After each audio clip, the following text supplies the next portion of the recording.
What's up, world? I'm Cameron McKinney, and this is Pop Culture Spotlight, a podcast about the movie Babygirl. Here's a quick synopsis. Romy Mathis, a successful CEO, begins an intense affair with Samuel, one of her company's interns. Standout performances. Nicole Kidman is a daring performer, not because she's willing to do sex scenes. For me, it has everything to do with the characters she's willing to play, and you can go all the way back to Gus Van Sant's To Die For, where Kidman plays fame-obsessed Suzanne Stone. The film itself predicted where we were going as a culture, but more importantly showed that Kidman could fully commit to a tone. It's my favorite of her performances and should be her Oscar win, not the ours. My other favorite Kidman performances are in Noah Baumbach's Margot at the Wedding, where she plays the titular Margot, a successful author. It's the director's most underrated film. Kidman and Jennifer Jason Leigh are brilliant as sisters. That movie started this stupid argument about the likability of that character. You should not dislike or like a movie based on if you like the character. Anyways, she's great in that movie. John Cameron Mitchell's Rabbit Hole puts Kidman playing Becca, a mom dealing with a heartbreaking tragedy, in an extremely emotional situation that could, in lesser hands, feel manipulative. But what Kidman does is ground the film. She's absolutely fantastic, especially in her scenes with a young Miles Teller. A recent Nicole Kidman performance that completely knocked me out was in Robert Eggers' The Northman, where she plays Queen Gudrun. There's a twist that I won't spoil. All I will say is I love her in that film, and I think she should have gotten an Oscar nomination for it. Let's talk about Kidman in Babygirl as successful CEO Romy Mathis, who, let me put it lightly, is not turned on by her husband. She then meets Samuel, the intern, and begins an affair. I like the contrast of this character, who's career driven and loves her family, but is also willing to risk everything. I believe this is going to go down as one of the signature performances of Nicole Kidman's career. And there's a part of me that believes she was snubbed by the Oscars this year, but then again, I could say that about a number of her performances. She's an Oscar winner, has been nominated 5 times. Acclaim has not escaped her, but I do feel like she should be given Meryl Streep status, in that she should be getting way more nominations. She should probably have at least 10 career Oscar noms by now. She hasn't been rewarded enough for her consistency, which she has maintained for decades. With up-and-coming actors, there's always a point where they are seemingly in everything, and I felt that case with Harris Dickinson. I kept seeing him in The Kingsman, The Souvenir Part 2, See How They Run, and Where the Crawdad Sings, and I was kind of like, what's going on with this guy? He's in movies, but he really hasn't popped. I was asking the question, is there something there, or are they just forcing this guy, trying to make him a thing? And then I saw The Triangle of Sadness and saw that he had that it quality. I really like the scene where he's upset his model girlfriend expects him to pay for dinner, and even though I don't think he's given a whole lot to do, I also really liked him in the film The Iron Claw. The actors from that movie, Zac Efron, Jeremy Allen White, and Dickinson, I feel are entering great phases in their acting careers. So you come to this movie to see Nicole Kidman, who is great per usual, and you walk away uber impressed with Harris Dickinson's portrayal of Samuel. He's the kind of character you need to pull off one of these erotic thrillers. You don't quite know his true intentions. He's got an extreme personality, but the actor does a great job of humanizing him. It really does feel like a star-making turn. All you need to do to sell me to watch a movie is pair an established movie star with a new and upcoming it person of the moment, and I am going to want to watch that movie to see if the it person can hold their own against said established movie star, and Harris Dickinson does more than hold his own against Nicole Kidman. Harris Dickinson's next role is a big one. The actor will be playing John Lennon in director Sam Mendes' is the Beatles. Each member will get their own movie. It's the type of project that, if it goes well, will cement Dickinson and the other three actors, Paul Mescal, Barry Keoghan, and Joseph Quinn, as movie stars. Yes, playing John Lennon is a huge risk, but I believe it's one worth taking. I mean, look at Timothée Chalamet. He's on the biggest victory lap of his career after playing Bob Dylan. So I grew up seeing Antonio Banderas in movies for kids,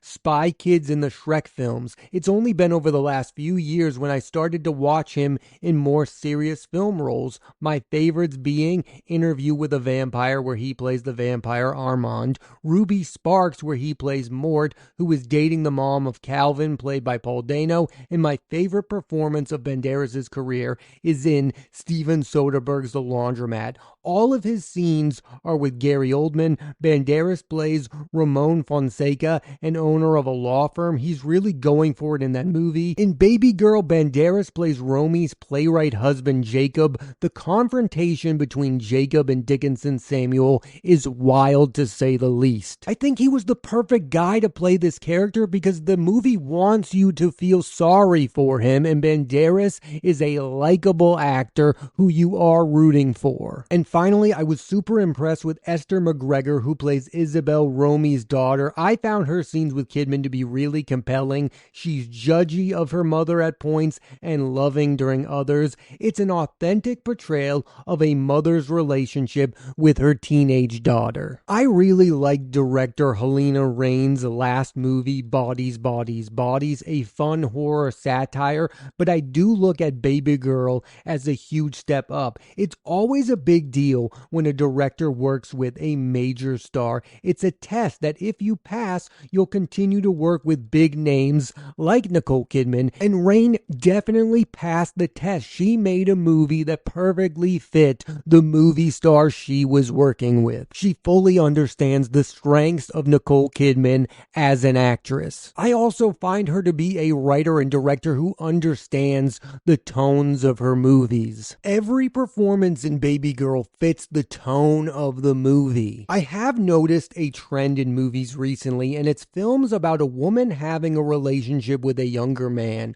Recent examples include the Anne Hathaway-led The Idea of You, the latest Bridget Jones film, Bridget Jones is Mad About the Boy, and last year, Nicole Kidman was not in just Babygirl, but also the film The Family Affair with Zac Efron. And I'm going to say this, I haven't watched the other movies, but with Babygirl, it's not super interested in exploring the age gap between the characters. It's more about the power dynamics that change throughout the film, which is interesting. And with these movies, I do wonder if we are going to get a movie that has a real statement, something to say about these age gap relationships. And look, maybe we don't need one, because we all know we've normalized seeing an older man with a younger woman in movies. The movies I mentioned have not been fully about the age gap between the characters. I know in The Idea of You, it's Anne Hathaway with a pop star. I mean, that is only one dimension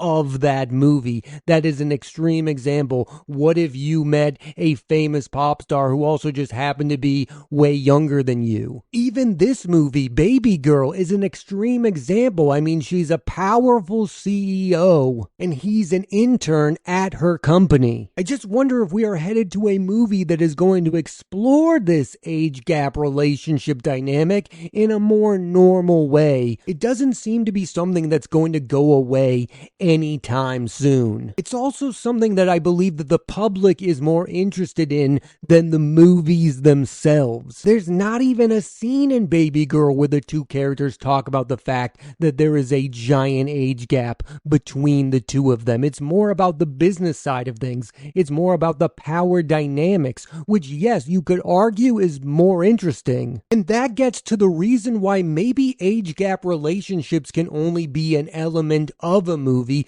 because really, what profound statement can a movie actually make? What I kind of want to see moving forward is a sincere and honest exploration of the topic. Having said that, I do think that's a huge ask and a big topic for any movie to try to tackle. What I do admire about Babygirl is it really only tackles the topics it's interested in, which is the relationship of these characters and Kidman's character being a CEO. It's not that interested in her actual robotics company, but is interested in the fact she's a female CEO, especially during one scene where her assistant, played by Sophia Wilde, is trying to get promoted. That whole back and forth between those two characters is one of the best scenes in the movie overall. Box office. Babygirl was a success, making over $64 million.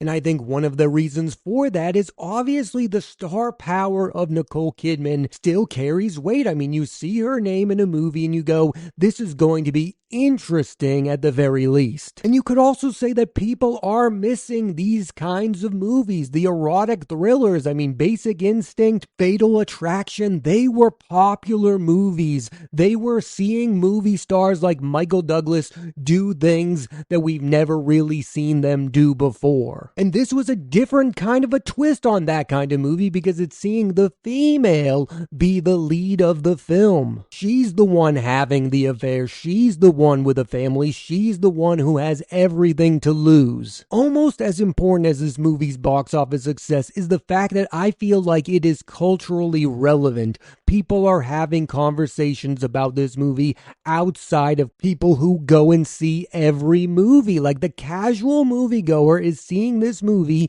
and talking about it. That's part of the reason I look at the fact that Nicole Kidman was not nominated for an Oscar and I go, what are you guys doing? She gives an Oscar-worthy performance in a movie that a lot of people are seeing and talking about. That is the type of thing that the Oscars should be going for. I'm not asking you to nominate every performance in a Marvel movie. Just nominate more performances in movies that everyone goes and sees. There's a middle ground that the Oscars is not taking advantage of. I mean, nobody would have been mad to see Nicole Kidman get her 6th Oscar nomination for her performance in Babygirl. It feels like a Nicole Kidman Oscar-type performance. I don't think the movie should have been nominated for Best Picture or anything like that, but I do believe that Nicole Kidman should have gotten an Oscar nomination, and I could even make the argument that Harris Dickinson should have been more in the conversation for a Best Supporting Actor nomination as well. There is a part of me that thinks if you don't celebrate when Nicole Kidman does a movie like this, then she'll just go back and do another Aquaman movie or whatever. Make these movies matter more. Movie stars should be rewarded when they make interesting choices. I love the fact that Demi Moore got nominated for her performance in The Substance, and I believe that Nicole Kidman should have been right up there with her for her performance in Babygirl. Nicole Kidman nowadays is somebody who goes back and forth between movies and television, which, even though I'm a pro movie guy, I understand that, because television, you get all of the hype, you get all of the awards, and you don't get all the, well, this movie didn't make any money talk. It is funny to think about how television has become the place where we go and talk about the actual thing we're watching. We ask the questions, is this any good or not? When it comes to movies, it's, did this movie make money? Yes or no? We've simplified the success or failure of movies to a point where it's sometimes not even that fun to talk about. And we've made it feel like a huge event when Nicole Kidman pairs with somebody like Reese Witherspoon or Meryl Streep on a television show, yet when she makes a movie, we act like it's no big deal. I believe it should be the opposite, but that's just me. Babygirl is an old school movie star showcase. And this is one of those movies that underlines why movie stars are important. Our long history of watching Nicole Kidman on screen only adds to the movie itself. When critics have talked about this movie, they've also talked about Nicole Kidman's movie with her ex-husband Tom Cruise, Eyes Wide Shut, and how there's a relationship between that film and Babygirl. We have all quantified movie stardom to be this thing that means you're in the movie, that means it's going to make money. When in reality, I believe it should be seeing the evolution of an actor like Nicole Kidman and going, wow, the work that she's doing now is different than the work she did before, but it still all feels connected in some way. It's hard to leave this movie and not be excited for the future career of Harris Dickinson. I mean, he's already working with really interesting filmmakers. And not gonna lie, I'm really glad that he's going to play John Lennon and not a superhero role. This movie is proof that this guy could develop to be a movie star without being in one of those movies. I mean, yes, I would love to see him in some blockbuster down the road, but I don't need him to sign on to some trilogy. I don't want him to play Batman. I don't want him to play James Bond. I want him to continue to make movies like Babygirl. So it's really tough to talk about this movie's ending because I don't want to spoil anything. I will say this: people will be divided when it comes to their feelings on the main characters by the end of this film. And I think you will be asking the question, is this a happy ending? Is this a sad ending? Is this somewhere in between? And that's very purposeful on the part of the movie. Babygirl just has everything I personally want in a movie. It has an interesting arc for a character. It has a major star in Nicole Kidman. It has an up-and-coming actor in Harris Dickinson who is very good. It's also a very good-looking movie. And one of the biggest reasons I believe this movie has caught on in such a big way is because it's so entertaining. The story itself isn't unpredictable, but some of the choices made by the two actors are. It's also just a movie that's impossible not to have strong feelings about either way, and I have really strong positive feelings about this movie. And that to me is something every movie should strive for. I don't think you should ever try to be a middling, just okay movie. You know, when you watch one of those movies and you go, yeah, I guess that was okay. Nobody is going to watch Babygirl and go, that was just okay. They are either really going to love everything this movie is going for or downright hate it. I don't believe there is an in-between when it comes to Babygirl. There's no down the middle. You're either on board or you're not. It's a movie of extremes. I believe Nicole Kidman is giving an extremely intense performance, and so is Harris Dickinson. And I find it almost impossible to imagine anyone watching this movie and going, yeah, those actors are just okay. I believe you watch this and you go, wow, these two are incredible, or I really don't understand where either of them are coming from, because they're making such strong choices as actors. And you're either going to believe that they pulled it off or they didn't. I do believe this is a movie that is going to last in the zeitgeist as more and more people see it. I believe more and more people will have strong opinions about it. Because, well, yes, there have been movies like it in the 1980s and the 1990s, but it's been a long time since we have gotten such a mainstream erotic thriller. Some people thought it was going to be the Ben Affleck, Ana de Armas-led Deep Water. That movie didn't pan out. I did absolutely love the Alden Ehrenreich, Phoebe Dynevor movie Fair Play. But I don't know how many people actually saw that movie because it was on Netflix. Babygirl is a hit both financially and culturally. And one has to believe you're going to see more and more erotic thrillers come back. You're going to see more movie stars like Nicole Kidman take a chance and be the lead of one of these kinds of movies. Because I do believe actors go, look, I can be in a good movie that's also going to get a lot of eyeballs on it. Why wouldn't I want to be a part of something like that? That being said, it is really hard to make a good erotic thriller because they were done over and over and over again in the 80s and 90s. Babygirl is at points paying homage to those kinds of movies, but also doing its own thing. There will be copycats in the near future. The question is, will they be able to make a movie that stands on its own the way that Babygirl does? I have my doubts. I also have my doubts of how many modern actors can be in these kinds of movies successfully. I mean, Nicole Kidman and Harris Dickinson did something that most modern actors do not do. They gave vulnerable performances. And the genre of erotic thrillers are movies that only pan out when they are really good. Like, I don't think people want to see an average erotic thriller. They want to see a really good one. In conclusion, I do believe that the legacy of Babygirl is going to grow show over the next 5 years where we are going to be asking the question, how did we not nominate Nicole Kidman for this performance? And the movie's likely only going to grow in stature if Harris Dickinson's career continues to rise. I mean, if he becomes a major star in his own right, people are going to always go and look back at Babygirl, a movie I didn't know if I was going to like or not, and I walked away really enjoying the film Babygirl. And I believe if you are a fan of Nicole Kidman, you will as well. Thanks for listening to this edition of Pop Culture Spotlight. I'm Cameron McKinney, and there'll be a new episode of the podcast every Thursday on Apple Podcasts and Spotify. I highly recommend you check out the film Babygirl. Next week on the podcast, I'm talking about the movie The Line, starring Alex Wolff, Lewis Pullman, Halle Bailey, and Austin Abrams. So tune into that and please rate, review, and subscribe.